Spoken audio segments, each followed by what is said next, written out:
వాళ్ళకి ఏ రేట్ అనేది చూడండి ఒకసారి. Very interesting slide. ఛత్తీస్గఢ్ అంటే కాంగ్రెస్ రూల్ స్టేటు ₹2.61. ఇది August. Odisha July ₹2.61. Tamil Nadu September ₹2.61. Andhra Pradesh ఇంకా వచ్చేసరికి ఇంకా ₹2.49 కంటే 12 పైసలు తగ్గి. మరి నేను తక్కువ రేటుకి నేను తీసుకొస్తే నన్ను అప్రిషియేట్ చేయాల్సింది పోయి, నాకు షాల్వా కప్పాల్సింది పోయి, నన్ను పొగడాల్సింది పోయి, ఏంది మాటలు?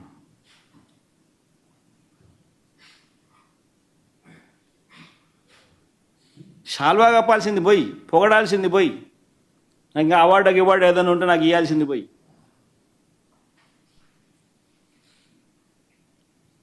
చంద్రబాబు నాయుడు ఏమో ₹5.90 ఆయన అమ్ముతాడు సోలారు. విండ్ ₹4.84 ఆయన అమ్ముతాడు. నేను ₹2.49 నేను తెస్తా. సంపద సృష్టి నేను చేస్తే ఆయన సంపద ఆవిరి చేస్తాడు.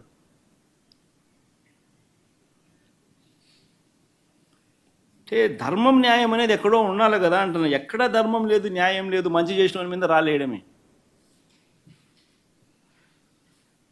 ఇవన్నీ ఉపక్కుంటే ఈనాడు రాస్తాడు. ఈనాడు, ఆంధ్రజ్యోతి, ఇంకా TV5, ఇంకా ఈ ఎల్లో మీడియా గురించి నేను చెప్పాల్సిన పనిలా. ఇంకా వీళ్ళకు తోడు తందన అంటూ చంద్రబాబు నాయుడుకు సంబంధించిన ఆయన ఎల్లో గ్యాంగ్ సభ్యులు, ఆయన పార్టీయే కాకుండా ఆయన ఎల్లో గ్యాంగ్ సభ్యులు ఇతర పార్టీలో ఉన్న వాళ్ళు, హాఫ్ బేక్డ్ నాలెడ్జ్, సగం సగం తెలిసి సగం సగం తెలియక చంద్రబాబు నాయుడును మాత్రమే మోయాలన్న తాపత్రయం, ఏం చేసైనా సరే జగన్ మీదనే బురద చల్లాలా అనే యావా. ఈ నేపథ్యంలో ఏమంటాడు? గుజరాత్లో ₹99 విద్యుత్ జనరేట్ చేస్తూ ఉంటే, విద్యుత్తు వస్తూ ఉంటే సెకీతో ఒప్పందం మీద ₹2.49 ఎందుకు చేసుకున్నాడు అని అంటాడు. అయ్యా చంద్రబాబు, గుజరాత్లో కానీ రాజస్థాన్లో కానీ ఎడారి ప్రాంతాలు, అక్కడ ఇర్రేడియేషన్ లెవెల్స్ వల్ల ప్లాంట్ లోడ్ ఫ్యాక్టర్స్ అక్కడ 23.5% ప్లాంట్ లోడ్ ఫ్యాక్టర్స్ అక్కడ నమోదవుతే, మన రాష్ట్రంలో ఇర్రేడియేషన్ లెవెల్స్ వల్ల 17 to 18% ప్లాంట్ లోడ్ ఫ్యాక్టర్స్ మన దగ్గర అవైలబుల్గా వస్తాయి. అంటే మనకు ఈ గుజరాత్లో ఎవరైనా మ్యానుఫ్యాక్చర్ చేసినా, రాజస్థాన్లో ఎవరైనా మ్యానుఫ్యాక్చర్ చేసినా, పవర్ ఉత్పత్తి చేసినా, సోలార్ ద్వారా పవర్ ఉత్పత్తి చేస్తే ఆ ఇర్రేడియేషన్ లెవెల్స్ వల్ల కనీసం ఒక 50 పైసలు వాళ్ళకు అడ్వాంటేజ్ ఉంటుంది ఎవరికైనా కూడా, వర్సెస్ ఆంధ్ర ఆర్ వర్సెస్ ఈ కర్ణాటక, వర్సెస్ ఈ తమిళనాడు, ఈ ఏరియాలన్నీ చూసుకుంటే, బికాస్ ఆఫ్ ఎడారులు దేర్. అక్కడ గుజరాత్లో కచ్చు, రాజస్థాన్లో కూడా ఒక ఎడారులలో పెడతా ఉంటారు కాబట్టి. కానీ కన్వీనియంట్గా ఈనాడు కానీ, ఆంధ్రజ్యోతి కానీ, చంద్రబాబు నాయుడు కానీ కన్వీనియంట్గా ఏం మర్చిపోతున్నారు ఏంటంటే, గుజరాత్లో కానీ రాజస్థాన్లో కానీ నువ్వు జనరేషన్ కాస్ట్ గురించి మాత్రమే మాట్లాడుతున్నావు. What about the transmission cost from Gujarat or Rajasthan to another state which is Andhra Pradesh or Tamil Nadu? ఆ ట్రాన్స్మిషన్ కాస్ట్ ఎంతో తెలుసా?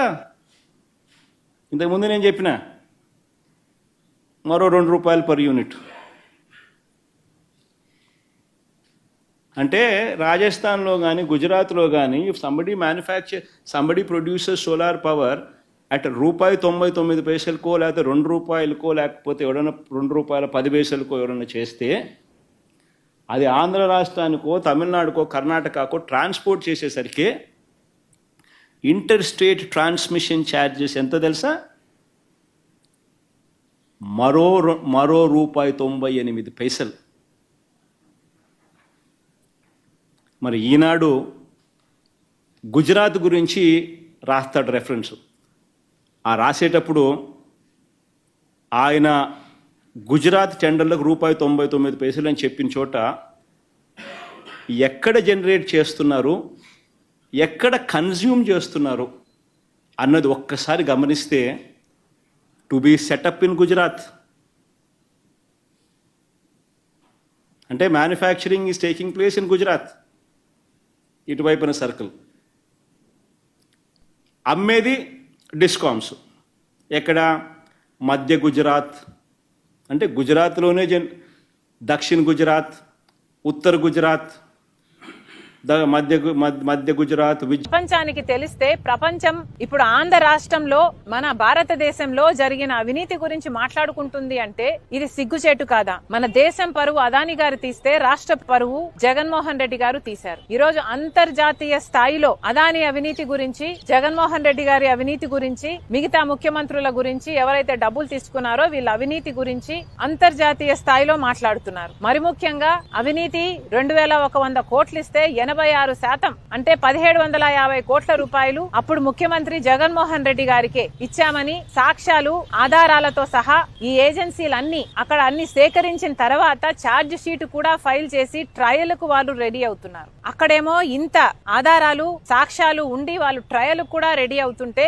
ఇక్కడ మనం కనీసం అవినీతి జరిగింది అని మాట్లాడడానికి కూడా కేంద్ర రాష్ట్ర ప్రభుత్వాలు సంకోచిస్తున్నాయంటే ఎందుకు అని అడుగుతున్నాం. ఈ రోజు కేవలం చంద్రబాబు గారు బీజేపీతో కూటమి కట్టారు కాబట్టి, అదాని బీజేపీ మనిషి కాబట్టి ఈ రోజు మాట్లాడడానికి కూడా భయపడుతున్నారు అంటే ఇక మీరు వీళ్ళ మీద యాక్షన్ తీసుకుంటారు అన్న నమ్మకం మీరు ప్రజలకు ఎలా కలిగిస్తారు? మీ మూడును చూస్తుంటే మీరు కనీసం అదాని అన్న పేరును కూడా ఉచ్చరించడానికి మీరు భయపడుతున్నారు అంటే ఇక మీరు ఈ అవినీతి మీద ఏ యాక్షన్ తీసుకుంటారు అని ప్రజలకు ఎలా నమ్మకం కలిగిస్తారు? అసలు మీరు యాక్షన్ ఎంక్వైరీ చేయకపోతే, యాక్షనే తీసుకోకపోతే ఇక ఈ డీల్ క్యాన్సల్ అవుతుంది అన్న నమ్మకం ప్రజలకు ఎలా కలుగుతుంది? ఈ డీల్ క్యాన్సల్ అవ్వకపోతే ఈ డీల్లో నష్టపోయేది ఎవరండి? ప్రజలు కదా. ఈ బిల్లులు కట్టాల్సింది ప్రజలు కదా.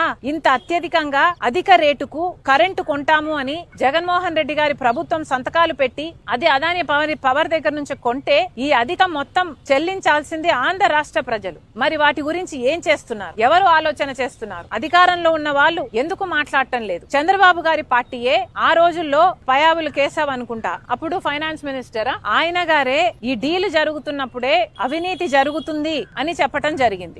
పదే ఎన్ని మీడియా సమావేశాలలో ఎన్నిసార్లు అవినీతి జరుగుతుంది, ₹99 పవర్ కొనొచ్చు, అయినా కూడా పక్క రాష్ట్రంలో ₹99 కొంటుంటే జగన్మోహన్ రెడ్డి గారు మాత్రం ₹2.49 డీల్ కుదుర్చుకున్నారు. ఇది అన్యాయం. ఏ బేసిస్ మీద ఈ డీల్ కుదుర్చుకున్నారు? ఎవరితో సంప్రదింపులు చేశారు? ఏ బేసిస్ మీద ఇది కుదుర్చుకున్నారు అని అంతలా అడిగిన వాళ్ళు ఇప్పుడు ఎందుకు మాట్లాడటం లేదు? ఇప్పుడు చంద్రబాబు గారు ఎందుకు మాట్లాడటం లేదు? ఇప్పుడు కూడా బాలినేని గారు వాళ్ళ కూటమిలోనే ఉన్నారు.